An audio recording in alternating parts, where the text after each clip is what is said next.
안녕하세요. 얼마 전 파혼한 30대 여성입니다. 여길 찾아오기까지 정말 많은 고민을 했어요. 혹시 누군가 제 이야기라는 걸 알아챌까봐 걱정도 되었고요. 하지만 혼자서는 이 마음을 어떻게 다뤄야 할지 도무지 알 수가 없어서 사연을 적어봅니다. 저와 남자친구는 지인의 소개로 만났습니다. 저는 원래 소개팅으로 사람 만나는 걸 좋아하지 않지만 지인이 하도 간곡하게 부탁해 나간 자리였지요. 지인 말로는 지인이 남자친구에게 크게 신세를 진 일이 있었답니다. 그래서 남자친구에게 밥이라도 한 끼 대접하겠다 했는데 남자친구가 극구 사양을 하더래요. 그럼 술은 사주겠다 했지만 그것도 싫다고 했고요. 그러더니 며칠 뒤 여자를 소개시켜주면 안 되냐고 하더랍니다. 그러면서 제 남자친구도 정말 괜찮은 사람이니까 한번 만나보라고 제 등을 떠밀더군요. 그래서 얼떨결에 나가기로 약속을 했네요. 나가기로 약속은 했지만 솔직히 당일까지도 그다지 내키지 않았던 게 사실이에요. 그렇다고 약속을 깰 수도 없는 노릇이었으니 밥이나 한 끼 먹고 상황 봐서 커피까지만 마시고 얼른 집에 들어와야겠다고 생각했지요. 하지만 어색하고 불편할 거라는 제 걱정과는 달리 첫 만남임에도 불구하고 남자친구와의 대화가 편하고 즐거웠습니다. 어찌나 시간이 빨리 흐르던지 문득 고개를 들어 시계를 확인했을 땐 이미 같이 있은 지 5시간이나 지나 있던 걸요. 시간 가는 줄도 모르고 처음 본 사람과 오랫동안 끊임없이 이야기를 나눴다는 사실이 저뿐만 아니라 남자친구에게도 신선한 충격이었던 모양입니다. 그 다음은 예상이 가시겠지요? 저희는 서로가 서로에게 빠른 속도로 빠져들었네요. 얼마 지나지 않아서 저희 관계는 사귀는 사이로 발전했고요. 저와 남자친구의 배경에 대해서 조금만 더 이야기를 해보자면 일단 저는 사업을 하시는 아버지와 은행을 다니시던 어머니 덕분에 경제적으로 어려움 없이 자랐습니다. 지금은 두 분 다 조만간 은퇴하시고 시골에 내려가 사실 계획을 하고 계시고요. 자랑 같지만 부모님 앞으로 작은 건물도 있고 이래저래 노후 준비는 끝내두신 걸로 알고 있습니다. 또한 저희 부모님은 굉장히 적극적이고 긍정적이세요. 제가 어렸을 때부터 항상 저에게 실패를 두려워하지 말라고 가르쳐 주셨죠. 매사에 있어 제 의견과 결정을 존중해 주시고요. 책임감의 무게도 가르쳐 주셨습니다. 제가 사랑하고 존경하는 부모님이다 보니 좋은 건 다 적어 놓은 것 같네요. 아무튼 그 정도로 저와 부모님 사이가 끈끈하다 보니 어느샌가 남편감도 부모님과 비슷한 성향을 가진 사람으로 찾게 되었던 것도 사실이에요. 그리고 전 제 남자친구가 바로 제가 찾던 그 사람이라고 생각했지요. 남자친구와 사귀기로 하고 얼마 지나지 않았을 때 있었던 일입니다. 같이 공원을 걷고 있었는데 남자친구가 제게 손을 잡아도 되겠냐고 조심스럽게 묻더라고요. 솔직히 분위기에 휩쓸려 잡았다고 하더라도 제가 화를 내지는 않았을 거예요. 하지만 남들은 별일 아니라고 무신경하게 넘어갈 수 있는 일임에도 제 의사를 묻는 남자친구의 태도에 크게 감동받았습니다. 또래 남자들에게선 볼 수 없었던 순수하고 귀여운 면도 마음에 들었고요. 이후로도 남자친구는 모든 일에 있어 제 의견을 물어보곤 했는데 그런 그의 행동은 저로 하여금 존중받고 있다는 느낌을 받게 했고 남자친구와의 결혼도 결심하게 만들었네요. 남자친구와 저 두 사람만 놓고 보자면 사실 크게 문제가 될 게 없는 조합이었습니다. 남자친구나 저나 중위권 이상의 대학을 졸업했고 안정적인 직장에서 비슷한 수준의 연봉을 받고 있었으니까요. 하지만 결혼은 둘이 좋아서만 될 일이 아니라는 걸 결혼 준비를 하면서 조금씩 알게 되었지요. 제가 지금 단순히 양쪽 집안 어른들의 경제적 차이를 논하자는 게 아닙니다. 진짜 문제는 양가 어른들의 성향, 성격이었지요. 이제 와서 말이지만 어머님께서는 길다면 길고 짧다면 짧은 제 30년 인생에서 가장 상대하기 어려운 분 중 한 분이셨습니다. 평생을 같이 사신 아버님이 존경스러워질 정도로요. 처음 결혼 이야기가 나오고 시댁에 인사를 드리러 갔던 날이었습니다. 어머님께서는 집에 딱히 먹을 것도 없다며 나가서 먹자고 하시더군요. 급하게 인터넷을 찾아보니 다행히 멀지 않은 곳에 평점이 높은 고깃집이 있었기에 자연스레 그곳으로 가게 되었고요. 사실 스스로 주체가 되어 다른 사람들을 위해 장소를 고르면 걱정이 되지 않나요? 저는 그렇더라고요. 상대가 장소나 음식을 마음에 안 들어하면 어쩌지 싶어서요. 이번에도 비록 저와 남자친구가 같이 찾은 장소이긴 했지만 혹시나 어머님께서 마음에 안 들어 하시면 어쩌나 걱정스러웠어요. 설마 했지만 어머님은 정말 인정사정 없으시더라고요. 밑반찬이 나오기가 무섭게 어머님께서는 뭐 하나 찍어 먹을 것도 없다고 젓가락으로 반찬 그릇을 탁탁 치셨습니다. 그리고는 식당 내부를 찬찬히 뜯어보시며 연신후지다. 누가 이런 데를 와서 돈 주고 먹냐와 같은 말들을 거침없이 반복하셨지요. 곧이어 고기가 나오자 어머님께선 또다시 딱 봐도 고기가 핫질이라며 이거 다 싸구려 양념으로 번복해 놓은 거라고. 아이고. 행여나 주인이나 직원이 듣는 건 아닌가. 제 뒤통수가 다 뜨겁더라고요. 식사를 시작하기도 전에 초부터 치시니 김이 팍새기도 했고요. 식당에 도착했을 때까지도 제가 계산해야겠다 생각하고 있었는데 어머님이 하도 싫은 소리를 하시니까 돈도 내기 싫어지대요. 이건 뭐 돈은 돈대로 쓰고 막말로 맛대가리 없는 거 사줬다는 소리나 나오겠다 싶어서요. 결국 남자친구가 계산했습니다. 게다가 어머님께서는 식사를 하는 동안 저에게 직장 생활이라던가 임신에 관해 거침없이 물어보셨습니다. 저는 직장 생활은 계속 할 것이고 아이는 신혼 생활을 즐기다 가지려고 한다고 평소에 남자친구와 이야기하던 대로 말씀드렸지요. 어머님께서는 그러자 이렇다 저렇다 이유도 없이 무조건 그건 아니랍니다. 그러면서 결혼하면 바로 연년생으로 아들, 딸 낳고 회사는 애들 초등학교 들어가면 관두라대요. 엄마라는 사람이 밖으로 돌아서 애한테 좋을 게 없다나요. 평생 전업주부이셨던 어머님이 그런 말씀을 하시니 문득 평생 직장을 다니신 저희 어머니가 떠오르면서 기분이 좋지는 않더군요. 참고로 어머님께선 저희 부모님이 무슨 일을 하시는지 알고 계셨던 상황이었습니다. 처음 인사드리는 자리에서 어머님은 영 불편해 보이셨고 저도 기분이 좋지 않았기에 솔직히 결혼은 당장은 무리겠구나 싶었습니다. 하지만 이튿날 남자친구가 어머님께서 상견례 날짜를 잡으라셨다며 연락을 해왔더군요. 저는 생각지 못한 상황에 좀 당황스러웠고 동시에 왠지 찜찜한 마음을 거둘 수가 없었네요. 그렇게 시댁에 인사드리고 2주 만에 상견례까지 하게 되었습니다. 솔직히 별 소득은 없었어요. 어머님께서는 저희 아버지가 하시는 사업이라든가 노후 준비는 어떻게 되어 있는지와 같은 말 그대로 저희 부모님 재산에만 궁금한 게 많으셨지 곧 며느리가 될 저에겐 별다른 질문도 하나 하지 않으셨거든요. 특히 저희 결혼에 돈을 얼마나 보태실지와 같은 불편하지만 꼭 해야 하는 이야기가 나올 때면 뜬금없이 딴소리를 하시는 게 문제였지요. 당신 친척 중 누가 무슨 사업을 하네. 그 사람 재산이 어떻네와 같은 세상 쓸모없는 이야기만 늘어놓으셨거든요. 결국 보다 못한 저희 부모님께서 그런 구체적인 이야기는 저희를 통해서 하자고 하시며 자리를 정리했네요. 그런 연유로 남자친구와 저는 불편하지만 솔직하게 소위 주머니 사정을 오픈해야만 했습니다. 사실 이미 연애 기간 동안 반반으로 데이트 비용을 부담하고 있었고 서로 연봉도 대충은 알고 있는 상태였기 때문에 제 나름대로 남자친구가 얼마 정도는 가지고 있겠다라고 예상한 범위가 있었어요. 그리고 남자친구가 평소에 입버릇처럼 어머님이 자기 장가갈 때 1억을 보태주실 거라 하셨다고 말해왔기에 최소한 1억 5천은 넘게 해오지 않을까 생각했습니다. 그런데 남자친구 말이 자기가 가져올 수 있는 건 1억이 전부라대요. 솔직히 좀 충격이었지요. 남자친구는 눈치가 있는 건지 없는 건지 저더러 자긴 1억 8천이랬지. 잘됐다 이러는 거예요. 어이가 없어서 제가 반반 결혼하기로 하지 않았냐. 나도 1억만 해가겠다 했습니다. 아니면 당신이 8천을 더 해오라고요. 솔직히 연애하는 동안 데이트 비용을 반반 부담했던 건 남자친구의 의견이었어요.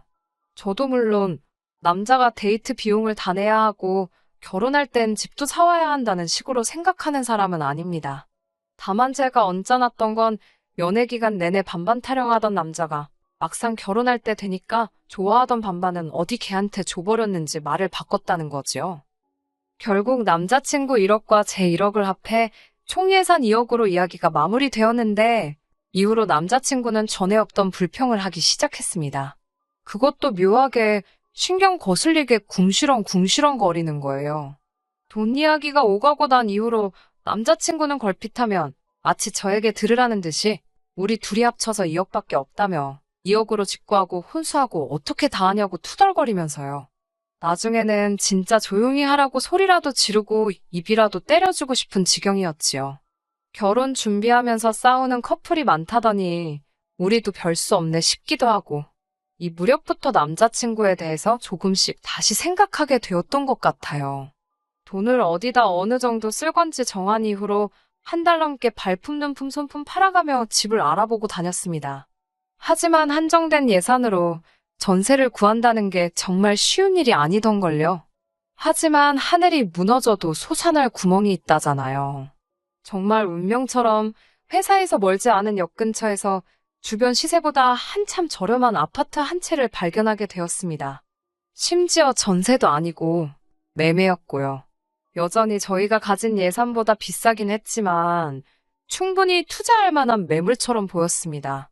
그래도 거의 한 달 가까이 시간을 쏟으며 나름 공부 아닌 공부를 한 덕분이었지요. 젊은 부동산 중개사는 그 매물이 좋은 거라고 생각하지 않는 눈치였어요. 그래서인지 뜨뜻미지근한 반응이더라고요. 하지만 전 왜인지 모르게 점점 마음이 급해졌습니다. 누군가 제 앞에서 채갈까봐 걱정이 될 정도로요. 그래서 바로 어머님께 연락을 드렸네요. 부동산에 관심이 많은 저희 부모님이 아니라 남자친구 어머님께 전화를 드린 이유는 얼마 전 상견례 장소를 잡으면서 한바탕 난리가 났었거든요. 상견례 장소와 날짜, 시간 등이 괜찮은지 어머님께 여쭤보려고 전화를 몇 번이나 드렸는데 어머님께서 도통 받지 않으셨어요. 이후로 한참을 어머님 전화만 기다리다가 정말 별 의미 없이 저희 어머니께 연락을 드렸습니다. 다행히 저희 어머니께선 전화를 바로 받으셨고 상견례 장소와 날짜, 그리고 시간 등이 괜찮은지 간단하게 여쭤보았지요. 어머니께서는 저희랑 남자친구 부모님이 편한 시간에 당신이 맞추신다 하셨고요. 전화를 걸었다 끊기까지 정말로 2분도 안 걸렸을 거예요. 이후로 1시간쯤 흘렀을까 어머님께 전화가 걸려왔습니다. 무슨 일로 전화를 했던 거냐고 물으셔서 상견례 장소랑 시간 때문에 전화를 드렸다. 저희 부모님은 괜찮다 하시는데 어머님 아버님은 어떻게 생각하시냐고 물었습니다. 그러자 어머님께서는 잠시 말씀이 없으시더니 저더러 다 결정해놓고 지금 시부모한테 통보하는 거냐고 물으시더군요. 제가 그럴 리가 있겠냐고 그런 게 아니라 라며 상황을 설명드렸지만 어머님은 아예 귀를 막고 계신 것처럼 전혀 듣고 계시질 않으셨어요. 모든 일에는 순서가 있는 법이라며 뭐든지 어른들끼리 먼저 상의를 하고 그 다음에 어른들이 저희에게 통보를 하는 거지 저더러 주제넘게 나서지 말라셨어요. 그리고 앞으로 결정할 일이 있으면 무조건 당신한테 먼저 연락을 하라시대요.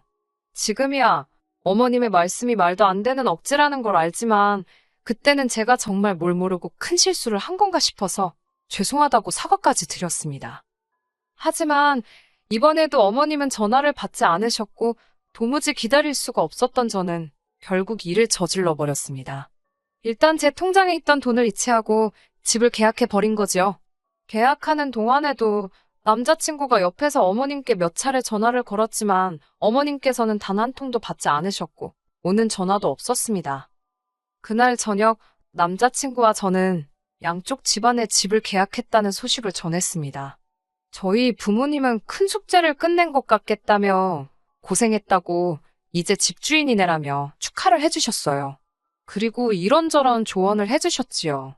하지만 남자친구의 집은 분위기가 완전히 달랐던 모양입니다. 이튿날 출근 준비로 한참 바쁜 시간에 남자친구에게 전화가 걸려왔습니다. 그리고선 한다는 말이 어머님께서 당신과 상의도 없이 집을 살 수가 있냐며 제가 당신을 무시했다고 엄청나게 화가 많이 나셨다며 큰일 났다는 거예요. 그러면서 지난번에 분명히 주제넘게 나서지 말라고 했는데 제가 시댁 알기를 뭐같이 아는 모양이다고 그런 이야기까지 전하더라고요. 저는 일단 남자친구가 전할 말 못 전할 말 분간을 못하는 사실에 화가 났습니다. 그리고 아직 식도 안 올렸는데 벌써부터 이렇게 나에게 말씀을 막 하시는 걸 보라고 이 정도는 자기가 알아서 선 넘지 않게 정리해 줄 수 없는 거냐고 이런 것까지 다 나한테 전할 거냐고 조근조근 물었습니다. 그러자 한다는 말이 연애 때도 항상 제 의사를 묻지 않았냐는 거예요. 세상에 이 인간이 눈치를 엿바꿔 먹었나 싶더라고요. 아무튼 그래도 어머님이 화가 많이 나셨다니까 내가 만나서 설명을 드리겠다 했습니다. 설명을 듣고 나시면 칭찬은 안 해주셔도 노여움은 푸시지 않겠나라는 기대가 있었거든요. 그날 저녁 시댁에 도착하니 어머님께서 찬바람이 쌩쌩 부는 태도로 절 대하시더군요. 어머님께서는 저더러 당신을 뭐라고 생각하냐입니다. 그러면서 당신은 제가 무섭다네요. 어떻게 그렇게 당신하고 상의도 없이 떡하니 집을 계약하고 올 수 있냐고요. 그리고는 저더러 혹시 당신 재산 빼먹을 궁리를 하고 있냐입니다. 어이가 없었지요. 이렇게 말하면 안 되지만 솔직히 누울 자리 보고 발 뻗는다고 뭐가 있어야 그런 생각도 하지 않겠어요? 심지어 그 아파트가 2억 4천이었는데 제가 고집으로 계약한 것도 있고 해서 1억 4천은 군소리 없이 제가 부담하려고 하고 명의도 공동명의로 할 생각이었거든요. 그런데 그런 제 속도 몰라주시고 어머님께서 마치 저를 날강도 대하듯 하시니 황당하기 짝이 없었지요. 어머님께선 분을 못 삭히시는 듯 하더니 제 버릇을 고쳐놔야겠다면서 보태주시기로 한도는 없던 일로 하신다셨습니다. 당신 탓을 하지 말고 저의 경거망동을 반성하라나요. 어처구니가 없었어요. 집 계약할 때 분명히 옆에 남자친구도 있었는데 순식간에 제 잘못으로 취급되는 건지 이해가 안 되었고요. 저는 어머님께 제가 하는 게 전부 다 마음에 안 드시나 보다고 한마디 했습니다. 그러자 저더러 그럼 네가 잘한 게 뭐가 있냐입니다. 그러면서 저나 저희 집이나 순서와 절차는 어디 밥 말아먹었냐면서 상견례부터 시작해서 다 문제랍니다. 항상 저희 집에서 먼저 시댁에 연락해 어머님 그러니까 시댁의 의견을 여쭙고 상황을 설명하고 해야 하는데 그런 절차가 없대요. 저희 집에는. 그러면서 당신이 그걸 다 뜯어 고쳐놓겠답니다.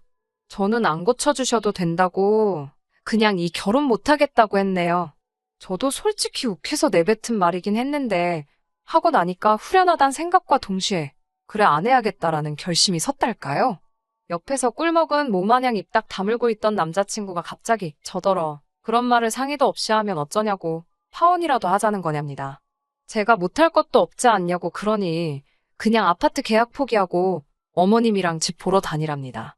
그러면서 빨리 죄송하다고 그러라면서 거의 윽박지르다시피 하더군요. 어처구니가 없어서 내가 뭐가 죄송하냐고 막말로 네가 무슨 재주로 어디 가서 1억으로 아파트를 사냐고 그거 내가 도와주려는 건데 어머님이 당신 아들 복을 발로 차신다고 쏴붙였습니다. 그렇게 파혼을 하게 되었는데 물론 그 과정이 아름답지 못했습니다. 처음에 한 2, 3주 동안은 남자친구가 자기가 행동을 똑바로 못했다며 연락을 해왔어요. 제 편을 들었어야 하는데 자기도 그런 역할은 해본 적이 없어서 서로 좋은 게 좋은 거라고 어쩌고 저쩌고 됐다고 했습니다. 매번 이런 식으로 다툴 때마다 처음 타령하면 그것도 골치 아프잖아요. 어머님같이 사람 짐 빠지게 하고 머리 복잡하게 하는 사람하고 더 이상 시간 낭비하기 싫다고 그랬네요.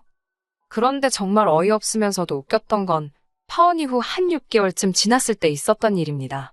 그때 제가 산 아파트가 정말 물건이었더라고요. 한 반년 만에 1억 넘게 올랐더라니까요. 그때 제가 시세보다 정말 싸게 산 것도 한몫했고요.